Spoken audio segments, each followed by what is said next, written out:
नमस्कार।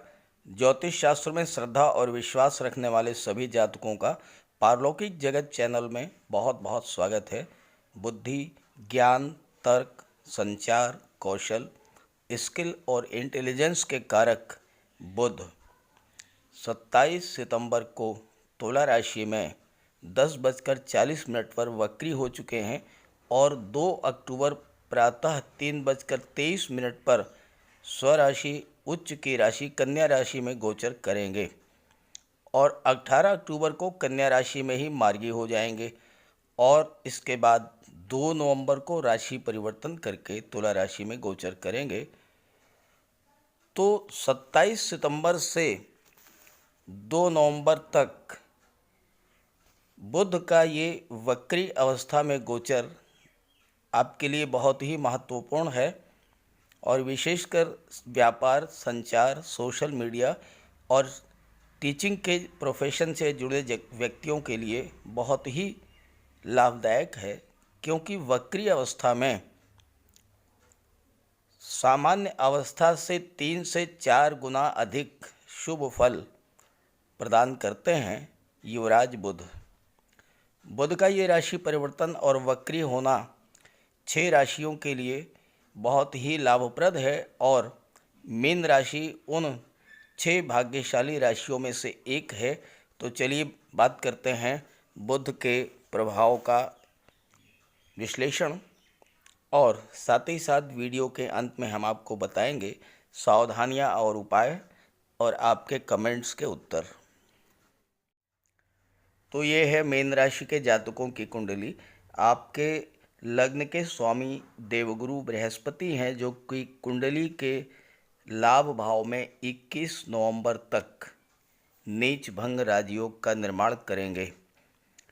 लग्न भाव से आपके व्यक्तित्व, आपके स्वभाव, वाणी और स्वास्थ्य का विचार किया जाता है और लग्न भाव के स्वामी देवगुरु होने से लग्न के स्वामी देवगुरु बृहस्पति हैं और देवगुरु ज्ञान, धन, बुद्धि, विवेक, संतान, शिक्षा, मान सम्मान और सत्कर्म के कारक हैं। लग्न के स्वामी देवगुरु के होने से आप धनवान होंगे और बुद्धिमान होंगे, साथ ही साथ धर्म, कर्म और आध्यात्म में आपकी रुचि होगी। देवगुरु आपको शत्रुओं पर विजय दिलाएंगे, संतान सुख और धन का सुख प्राप्त कराएंगे। आप दीर्घायु होंगे और आपके संतान भी दीर्घायु होगी। आप सोना और रत्न धारण करने वाले होंगे, अर्थात अत्यंत धनी होंगे। माता पिता से भी आपके संबंध अच्छे होंगे और माता पिता का आशीर्वाद भी आपको प्राप्त होगा, क्योंकि दशम भाव के स्वामी देवगुरु हैं और चतुर्थ भाव के स्वामी स्वयं बुध हैं, जो कि कुंडली के सप्तम भाव में गोचर कर रहे हैं। बुध और देवगुरु दोनों ही बहुत ही अच्छी स्थिति में हैं, शुभ स्थिति में हैं।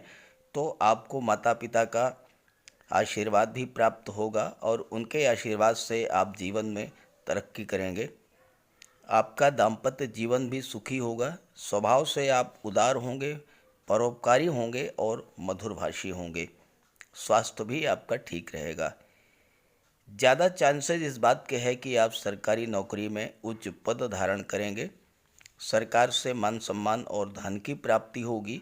साथ ही आप अपने आदर्शों के कारण, उच्च विचारों के कारण, अच्छे व्यवहार के कारण, अपने ज्ञान के कारण समाज में मान सम्मान प्राप्त करेंगे और शासन प्रशासन, राजनीति में उच्च पद पर बैठे हुए व्यक्तियों से आपके संबंध बहुत ही बेहतर होंगे, जिससे कि आप अपना तो काम कराएंगे ही, साथ साथ दूसरों की भी आप मदद कर सकेंगे।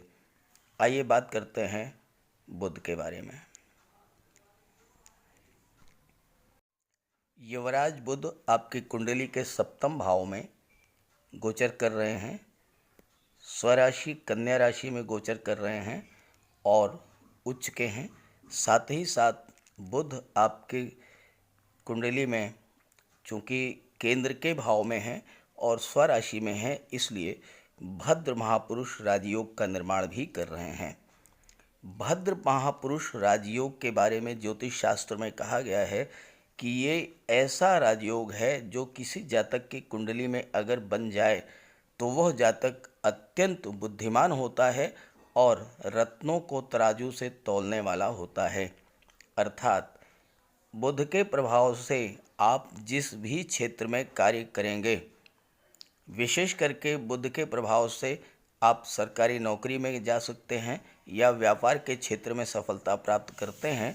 तो चूंकि भद्र महापुरुष राजयोग बन रहा है, इसलिए आप सरकारी नौकरी के क्षेत्र में भी लाभ प्राप्त करेंगे और व्यापार के क्षेत्र में बहुत अधिक उन्नति होगी और आपको प्रचुर मात्रा में धन प्राप्त होगा। कोई भी व्यापार हो, चाहे वो व्यापार शिक्षा से संबंधित हो या लेखन कार्य से संबंधित हो या फिर आप किसी मैगज़ीन पत्रिका के संपादक हों या पब्लिशर हों या बुक सेलर हों या बुद्ध से संबंधित कोई भी व्यापार करते हों जिसमें बुद्धि का प्रयोग ज़्यादा होता हो, तो ऐसे कार्यों से आपको बहुत अधिक लाभ प्राप्त होगा। साथ ही साथ भद्र महापुरुष राजयोग बहुत ही श्रेष्ठ राजयोग है और इस राजयोग के बनने से, चूंकि ये राजयोग कुंडली के सप्तम भाव में बन रहा है और सप्तम भाव परिवार का भाव होता है, लाइफ पार्टनर का भाव होता है, व्यापार का होता है, लव लाइफ का होता है और पार्टनरशिप का होता है। तो सप्तम भाव में बुध का गोचर और साथ ही साथ राजयोग का निर्माण करना, आपका विवाह अगर इस गोचर काल में होता है तो आपकी जीवन साथी अत्यंत खूबसूरत, उच्च शिक्षित और साथ ही साथ धनी ससुराल आपको प्राप्त होगी, धनाढ्य ससुराल प्राप्त होगी और आपका जीवन साथी भी ज़्यादा संभावना इस बात की है कि वो भी घर का अर्निंग मेंबर बनेगा, किसी न किसी जॉब या किसी न किसी व्यवसाय से वो जुड़ा होगा और उसका आपको लाभ प्राप्त होगा। चूँकि सूर्य भी यहाँ पर गोचर कर रहे हैं और सूर्य और बुध मिलकर के बुधादित्य योग का भी निर्माण करेंगे 17 अक्टूबर को। हालांकि 17 अक्टूबर के बाद सूर्य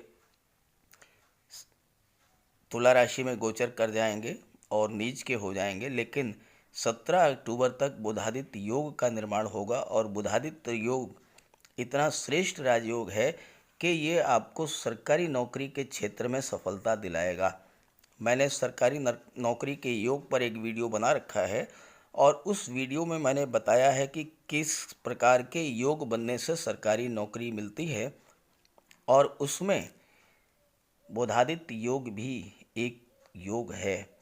ये योग कुंडली के किसी भी भाव में बन जाए अगर आपकी कुंडली में, तो उस स्थिति में सफलता मिलती है, आपको सरकारी नौकरी मिलती है, आप गवर्नमेंट जॉब में जा सकते हैं, उच्च पद प्राप्त कर सकते हैं और उच्च शिक्षा हायर एजुकेशन के लिए भी बुध का ये गोचर बहुत लाभदायक है। आप हायर एजुकेशन भी प्राप्त करेंगे। साथ ही साथ देखिए कि देवगुरु की दृष्टि भी जो है संतान और शिक्षा के भाव पर पड़ रही है और बुध स्वयं बुधादित्य राजयोग का निर्माण कर रहे हैं। तो ऐसी स्थिति में अगर आप शिक्षा के क्षेत्र में हैं और बुध से रिलेटेड हैं, यानी कि संचार है, जैसे कि आप कम्युनिकेशन है या आप सॉफ्टवेयर है या कंप्यूटर है, इस तरह के क्षेत्रों में पढ़ाई कर रहे हैं तो आपको बहुत अधिक चांसेज हैं कि गवर्नमेंट जॉब मिलेगी। साथ ही साथ बुध शिक्षा के कारक हैं और देवगुरु भी शिक्षा के कारक हैं। तो अगर आप शिक्षक बनना चाहते हैं, प्रोफेसर और लेक्चरर बनना चाहते हैं, तो उस स्थिति में भी ये योग आपके लिए बहुत ही लाभप्रद होगा। इस योग के बनने से आपको शिक्षा के क्षेत्र में बहुत अधिक लाभ की संभावनाएं बनती हैं। हालांकि मंगल गोचर कर रहे हैं सप्तम भाव में, तो मंगल के गोचर से आपको वाणी पर नियंत्रण रखना होगा, क्योंकि मंगल सेकंड हाउस के स्वामी हैं और सेकंड हाउस से वाणी का विचार किया जाता है। तो वाणी पर आपको कठोर नियंत्रण रखना होगा, क्योंकि अगर वाणी पर नियंत्रण नहीं रखेंगे तो पारिवारिक जीवन में समस्या उत्पन्न हो सकती है। किसी न किसी तरह जो है कोई ना कोई टकराव की स्थिति बन सकती है। साथ ही साथ मंगल की चतुर्थ दृष्टि आपके 10th हाउस पर पड़ रही है, कर्म भाव पर। तो मंगल के प्रभाव से आप जहाँ भी कार्य करते हैं वहाँ भी आपको संयम बरतना होगा, वाणी पर नियंत्रण रखना होगा, क्योंकि वाणी के कारण आपको कार्य क्षेत्र में भी दिक्कत आ सकती है। जहाँ पर आप नौकरी कर रहे हैं या व्यापार व्यवसाय कर रहे हैं, वहाँ पर भी अगर आप मधुरभाषी नहीं हुए, मीठी वाणी नहीं हुई, आपकी कड़वाहट रही, तो संबंधों में खटास पैदा होगी, तनाव पैदा होगा और फिर आपके लिए मुश्किलें बनेंगी। इसलिए जो है विशेष नियंत्रण आपको वाणी पर रखना है और मंगल का उपाय भी कर लीजिएगा, आगे बताऊंगा मैं। सूर्य चूँकि 17 अक्टूबर को तुला राशि में गोचर करेंगे और तुला राशि में सूर्य नीच के हो जाते हैं। ऐसी स्थिति में आपको सूर्य का उपाय करना बहुत ज़रूरी होगा। तो सूर्य के उपाय के बारे में आगे हम आपसे चर्चा करेंगे विस्तार से। सप्तम भाव में बुध गोचर कर रहे हैं और सप्तम भाव दशम का दशम होने के नाते कर्म भाव को भी बुध प्रभावित करेंगे। तो आइए बात कर लेते हैं कि बुध के प्रभाव से आपको किन किन क्षेत्रों में जाने पर, कार्य करने पर सफलता प्राप्त हो सकती है। दशम का दशम सप्तम भाव होता है, इसलिए बुध आपके कुंडली के दशम भाव को भी प्रभावित करेंगे और दशम भाव से विचार किया जाता है उन क्षेत्रों का जहाँ पर आप कार्य करेंगे, जिस क्षेत्र में आपको सफलता प्राप्त होगी। चूँकि बुध भद्र महापुरुष राजयोग बना रहे हैं, इसलिए आपको व्यावसायिक क्षेत्र में अत्यधिक सफलता मिलेगी, मान सम्मान मिलेगा, धन वैभव ऐश्वर्य की प्राप्ति होगी और आपका स्वास्थ्य भी बहुत बेहतर रहेगा। सप्तम भाव में बुध के प्रभाव से आपको वैवाहिक सुख मिलेगा, व्यापार में सफलता मिलेगी और प्रतिष्ठा और प्रभुत्व वाला आपको पद भी प्राप्त हो सकता है। खास करके बुध चूँकि बुद्धि, ज्ञान, विश्लेषण क्षमता, संचार कौशल, संवाद, भाषण, फिजिकल फिटनेस, लेखन क्षमता और मैनेजमेंट स्किल के कारक हैं, व्यावसायिक कौशल के कारक हैं, आप अच्छे चार्टर्ड अकाउंटेंट हो सकते हैं। सरकारी नौकरी के बारे में तो मैंने बता ही दिया कि बेहतर चांसेस हैं, बुधादित्य योग बन रहा है। लेकिन अगर आप सरकारी नौकरी से हट करके किसी अन्य क्षेत्र में कार्य करते हैं तो चार्टर्ड अकाउंटेंट आप बहुत अच्छे हो सकते हैं। आप बैंक में अधिकारी हो सकते हैं, मैनेजर हो सकते हैं या क्लार्क हो सकते हैं। आप आर्टिकल एनालाइजर हो सकते हैं। आप अगर पत्र पत्रिका या कोई मैगज़ीन निकालते हैं तो एडिटर हो सकते हैं, पब्लिशर हो सकते हैं, राइटर हो सकते हैं, टीचर हो सकते हैं या प्रोफेशनल स्पीकर बनने के क्षेत्र में आपको सफलता मिल सकती है।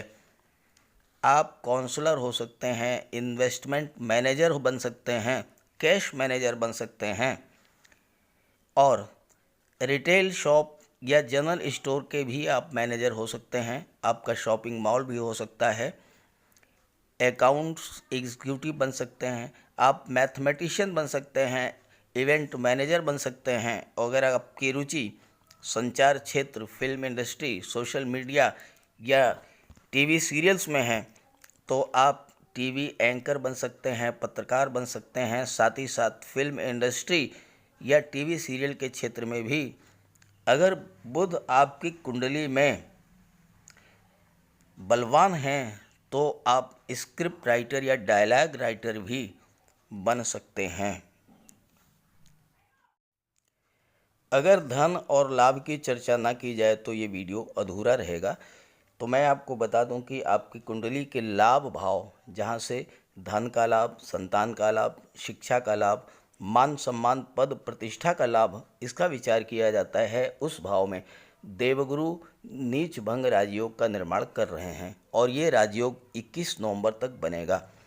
इस राजयोग के बारे में एक वीडियो मैंने अपलोड कर रखा है, उसका लिंक दे दे रहा हूँ, विस्तार से आप समझ लीजिएगा। फिलहाल यहाँ पर सिर्फ इतना कहना चाहूँगा कि जैसे ही राजयोग बनता है, ज्योतिष शास्त्र के अनुसार वह जातक चक्रवर्ती धर्मात्मा राजा भवेत, अर्थात वह जातक अत्यंत ऐश्वर्यशाली, धनवान और उच्च पद को प्राप्त करने वाला होता है।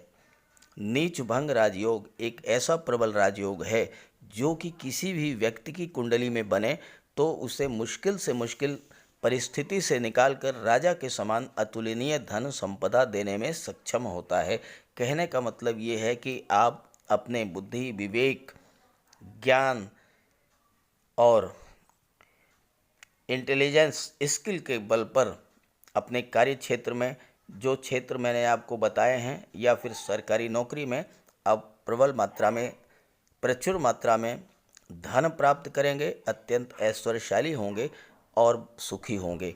जीवन में नाम, यश, सफलता, कीर्ति, लक्ष्मी, ये सारा कुछ आपको प्राप्त होगा। परिवार और समाज में भरपूर मान सम्मान प्राप्त होगा।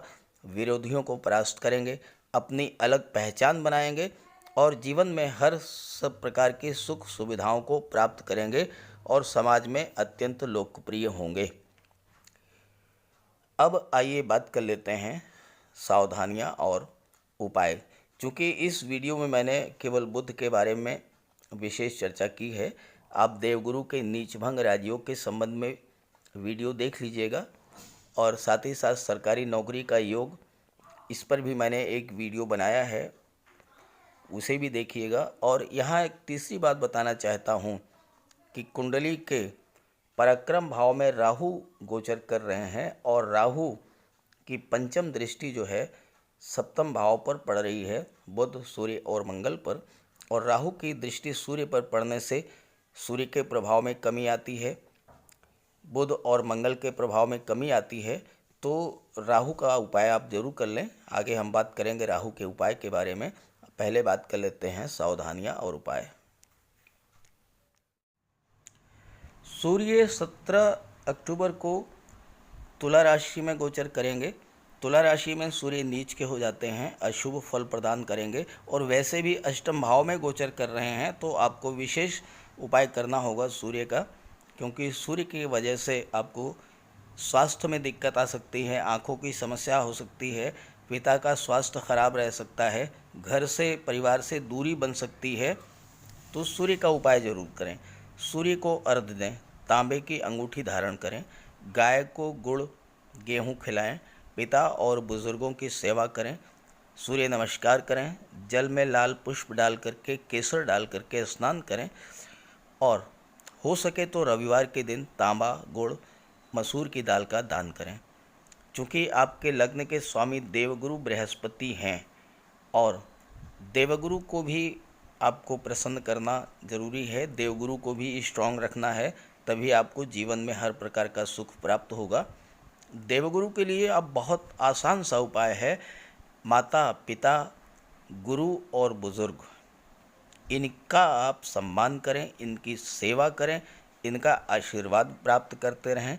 गुरुवार के दिन केसर या हल्दी का तिलक लगाएं और घर में एक केले का वृक्ष लगा करके उसकी सेवा करें, विष्णु भगवान की पूजा करें। देवगुरु अगर स्ट्रांग रहेंगे तो हर सुख आपको प्राप्त होगा। मंगल के लिए और शनिदेव के लिए आप बजरंगबली की उपासना करें, उनके चरणों का सिंदूर अपने मस्तक पर धारण करें। साथ ही साथ मंगलवार के दिन पक्षियों को मीठे चावल खिलाएं। और शनिदेव के लिए तो केवल इतना ही पर्याप्त है कि आप दीन, दुखी, गरीब, लाचार, मजलूम, असहाय, दिव्यांग व्यक्तियों की मदद करें, उनकी जो भी हेल्प कर सकते हैं वो करें, तो शनिदेव की कृपा आप पर निरंतर बरसती रहेगी। आइए राहु के बारे में बात कर लेते हैं और आपके कमेंट्स के बारे में भी बात करते हैं। आपके ज़्यादातर जो कमेंट्स प्राप्त हुए हैं उसका मुख्य कारण अशुभ राहु हैं। राहु जीवन में ज़्यादातर समस्याओं का कारण होते हैं, जैसे व्यापार में घाटा, नौकरी में दिक्कत, प्रतियोगी परीक्षाओं में असफलता, स्वास्थ्य संबंधी समस्याएं, धन की हानि, कोर्ट कचहरी के चक्कर। तो ये सारी समस्याएं आपकी कुंडली में अशुभ राहु के कारण होती हैं। या तो राहु की महादशा चल रही होगी, या राहु की किसी अन्य ग्रह की महादशा में राहु या केतु की अंतर्दशा चल रही होगी, या राहु अशुभ भाव में बैठे होंगे, अशुभ ग्रहों के प्रभाव से दृष्ट होंगे। तो राहु का उपाय कर लें। राहु के उपाय पर मैंने एक वीडियो अपलोड किया है, उसका लिंक दे दे रहा हूँ। पूरा वीडियो आप देख लीजिएगा। बहुत सारे उपाय मैंने बताए हैं, लेकिन फ़िलहाल आप एक मोरपंख ले आइए। मोरपंख को घर के मेन डोर पे लगा दीजिए, bedroom, drawing room, study room में रखिए, और जहाँ पर आप कार्य करते हैं वहाँ पर भी मोरपंख अपने साथ रखिए, तो आपको लाभ होगा। और भी उपाय हैं, वो आप कीजिए।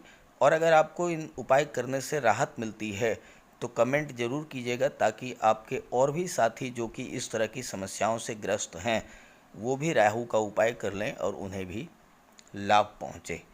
सभी ग्रहों के कृपा दृष्टि आप पर बनी रहे, इसी भावना के साथ आप सभी का बहुत बहुत धन्यवाद। नमस्कार।